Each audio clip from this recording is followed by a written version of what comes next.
Hi, this is Maggie from Design Code Debug Repeat. Welcome to the channel. This video and the others in the Chapter 4 Problem Solving with Python playlist are an introduction to the concepts you will need to write programs with looping or repetition. This video accompanies Problem Solving with Python Chapter 4, but it's okay if you don't have the book. The videos stand alone as instruction on these topics. In the last video, we covered the basics of files and how to read the contents of a file into variables in a Python program. If you haven't watched that video yet, you should watch it before you watch this one. In this video, we're going to learn how to do this in a loop, so we can read a file of any length and use some of our variable roles to total values in a file and find a best fit value in a file. Let's dive in. I have here the ice cream file reading program from the last video with just the ice cream flavor reading portion. Recall that it prompts the user for the name of a text file containing their 3 favorite ice cream flavors, 1 to a line, checks that the file exists, reads the flavors in, and displays them to the console. The text file consists of 3 lines of text. In this example, the text is ice cream flavors. Let's modify this program so that it reads any number of ice cream flavors from the file, from 0 to an infinite number, depending on how many lines are in the file. We can do that with a loop. I have here a few different examples of text files that this program will be able to read. This one, called noflavors.txt, is empty. Our file from the last video, minus the integer at the end, is called icecream.txt. Then we have a file with 1 line, called oneflavor.txt. And finally, a file with 31 lines, called 31flavors.txt.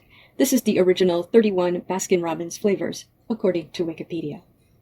Our current code reads 3 flavors from the file and then prints them, expecting each flavor to be on a separate line.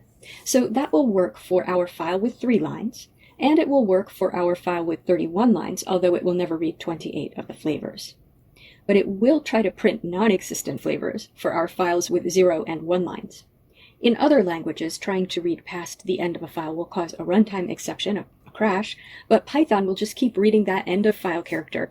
Even if it doesn't crash, you don't want a program to be this rigid. We want our program to adapt to the size of the file. So how do we do that? To read from a file of uncertain length, we need a conditional loop or while loop. Remember that with a counting loop or for loop, we need to know in advance how many times we're going to execute the loop body. The loop body is the repeated code. What we're repeating is reading a line of code from the file, so that's our loop body. If we don't know how many lines there are, we don't know how many times the loop will execute, so we have to use a while loop. When we write a conditional loop, we have to know the condition that means we're done. What's the condition that ends a file reading loop?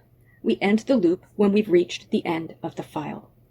So to construct a conditional loop that reads until the end of a file, we have to know how to check for the end of a file.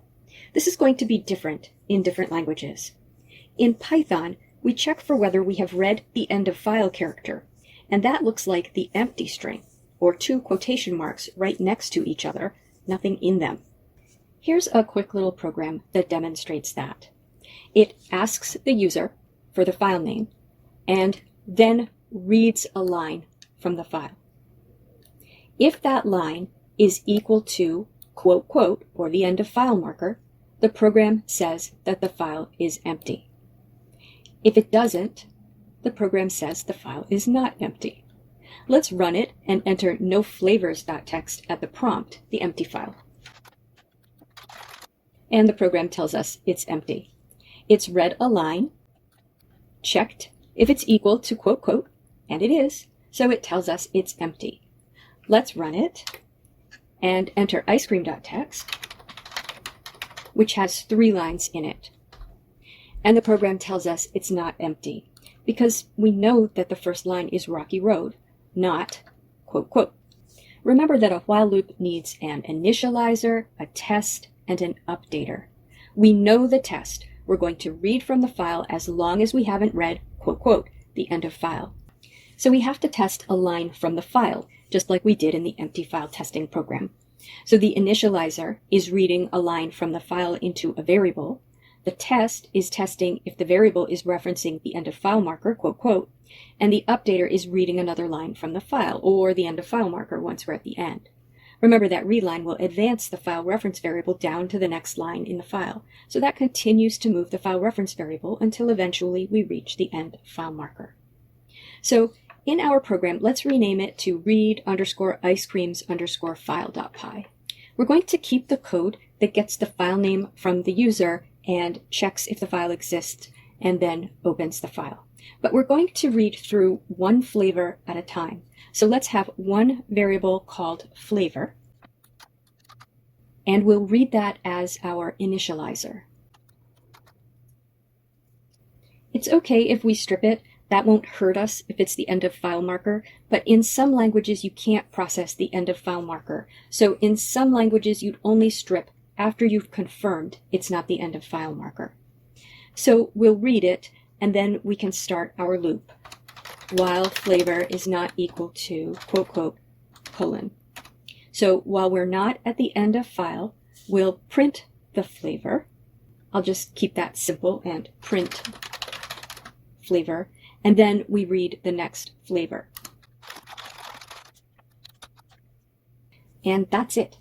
The pattern is read a line, while line is not end of file, inside the loop, process the line, read the next line. And the processing could be quite complex, but here we're just printing. Let's run the program on 31flavors.txt and noflavors.txt. Okay, now I'm going to suggest you take a moment and make sure this makes sense. Go back and review anything that isn't making sense and try to write this solution yourself before we move on to the next part. I hope you did that, or if you decided you want to forge ahead, if what comes next doesn't make sense, you might want to go back and review. There's a lot to process here mentally. We're going to do two variations of this program that use the variable role patterns we learned in a prior video, which I'll link here. If you haven't watched that video, you might want to watch it before you continue here, because here I'm going to assume you are already familiar with variable roles. Let's count the number of flavors that contain the word chocolate. It could be any word like walnut or vanilla or ripple, but I'm going to look for chocolate. I'm going to rename this program count_chocolate.py. Now, to solve this problem, we'll need a new variable in one of the roles we learned. Think back to variable roles. Remember we discussed accumulators or gatherers, most wanted holders, most recent holders, and I believe we discussed steppers as well, variables that change according to a predictable pattern. What role do we need to solve the problem of counting the number of flavors in the file that contain the word chocolate? If you said accumulator or gatherer, you're correct. We're going to be counting the number of flavors that contain the word chocolate in them, so we need a variable we can add to. Let's call it num_chocolate of type integer. Remember, with an accumulator, we need to initialize it. Here we want to initialize it to 0, the number of lines in the file so far that contain the word chocolate. That's 0 at first because we haven't read any lines yet. It might be 0 at the end if no lines contained the word chocolate. So we'll initialize it to 0 where we annotate it. Now, our loop processing is before the updater. Right now, it's just print flavor, but that's where we'll do the accumulating. The reason is that when the loop first starts, we'll have just read a value from the file, the initializer. We want to make sure we process that value. Then, once we're done processing, we'll read the next value, or the end of file marker. And then, if it was a value, we'll come back up into the top of the loop and process that value we read at the end of the last iteration of the loop. So to process, we'll want to check if chocolate is in flavor, and if so, we'll accumulate into num chocolate. So I'm going to use .lower, which will convert the flavor to lowercase. Or it won't change flavor because flavor is a string and it's immutable, but it will return a version of the string that's all lowercase. That way I don't have to worry if chocolate is written all uppercase, all lowercase, or maybe title case. So I'm going to write if chocolate in flavor.lower, colon, and then indented on the next line, num chocolate plus equals 1. And I'll still print the flavor. Again, lower won't change the string flavor. It just returns a version of the string that's lowercase. So whether I print before or after, it's going to print the way it's written in the file. Now let's print a message that includes the number of flavors with chocolate in them. We'll print that after the loop. So not indented in the loop body, right before or after we close the file.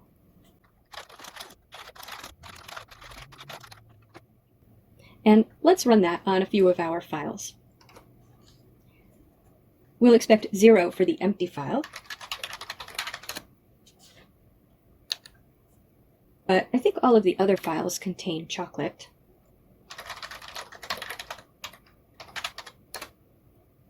Ah, 6 of the original Baskin-Robbins flavors. Okay, so again, that's kind of a big concept that I know people struggle with when they're first learning about loops. So I urge you to go back, review, and try to rewrite the program we just wrote without looking. I want to move on to one more variation that is going to be another big concept. Let's look at an example of a file that has records of information in it, instead of each line being the same sort of information, like an ice cream flavor. Each group of lines will be the same sort of information.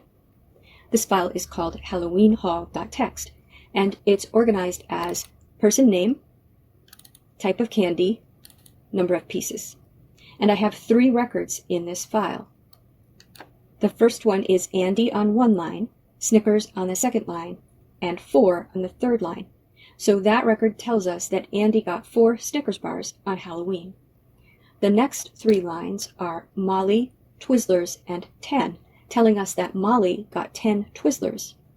And finally, Sid, Peanut Butter Cup, and 6, telling us that Sid got 6 peanut butter cups on Halloween.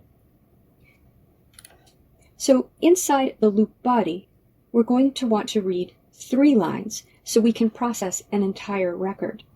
Let's use a most wanted holder pattern this time and figure out who got the most pieces of candy and what candy it was. Now first, we have to read the record properly. Let me rename my Count Chocolate Pie program to mostcandy.py. And the first thing I want to talk about is the variables. Before we had one variable, flavor. You're going to need a variable for each piece of the record. So if the record is composed of 3 values, a name, a type of candy, and a number, then you need 3 variables, one for each of those values that you're going to read every time you read one record. I'll delete the accumulator that was counting our chocolate flavors and the print statement that printed the result. And I'll change flavor to name, still a string, and I'll add candy of type string, and amount of type int to our variable annotations. Those are our 3 most recent holders, the values we're reading from the file each time through the loop, that represent a single record of information. A record is information that's related. So Sid, 6, and Peanut Butter Cup are related. Molly and Peanut Butter Cup are not part of the same record and are not related. And our pattern is going to be similar, where we'll read the first line of the file, which is the first line of a record, so it will be a name or it will be the end of file marker. That means name will control our loop. So we'll read name, and then check if name is equal to the end of file marker as our loop entry condition. And then in our updater, we'll read name again. I'm going to change the name of my file reference variable from ice cream file to Halloween file.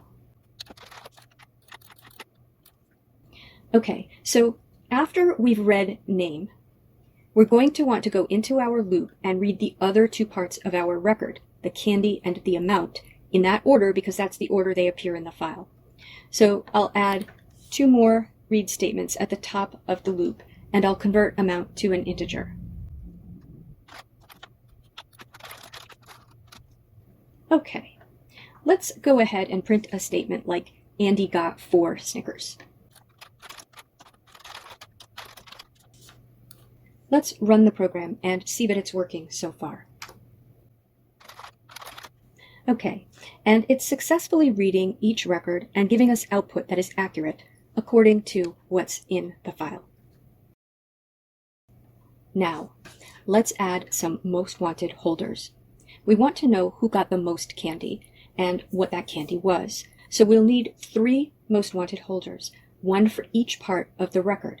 We'll only be comparing the amount of candy, but if we want to know who got the most candy and what it was, we'll have to store all 3. So I'll annotate 3 more variables: most name, most candy, and largest amount. Now, largest amount is the only one I'm going to be comparing, so that's the only one that needs an initial value. Let's initialize it to -1, because nobody will have gotten a negative amount of candy unless they went door to door giving it away. And it will therefore be replaced by the first record in the file, even if that person got 0 of something. Now, in the loop, after we've read a complete record, either before or after the print, it doesn't matter, but in the processing section of that loop,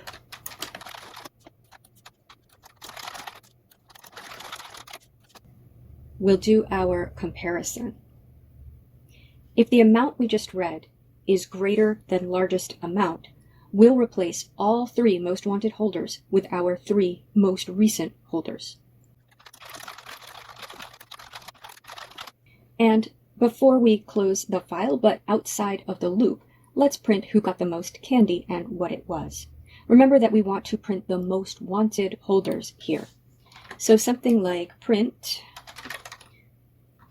curly braces got the most candy, curly braces, dot format, most name, largest amount, most candy. And let's run that on our Halloween haul file.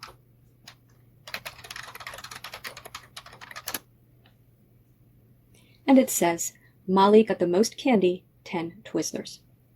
Our most wanted holder pattern is the same as before. It's just that we're storing an entire record rather than just the value we're comparing, so we can give more information. And our pattern for constructing a while loop to read from a file is the same.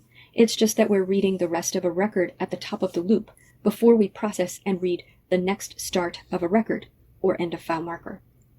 This is one that you might want to step through in the debugger to watch it processing, or even better, desk check yourself on paper. Keep track of where the file reference variable is pointing in the file. Okay, that really is a lot. I'm going to end this video here, and I urge you to practice with this. Try rewriting all of the programs from scratch, and then add a line to each record in the Halloween haul file, such as the number of houses visited, and rewrite the program to work with that new piece of the record. If you're feeling ambitious, report on who visited the most houses. I've included some auto-graded exercises in the description of this video so you can practice with the video code. Once you've mastered the concepts here, you're ready to move on.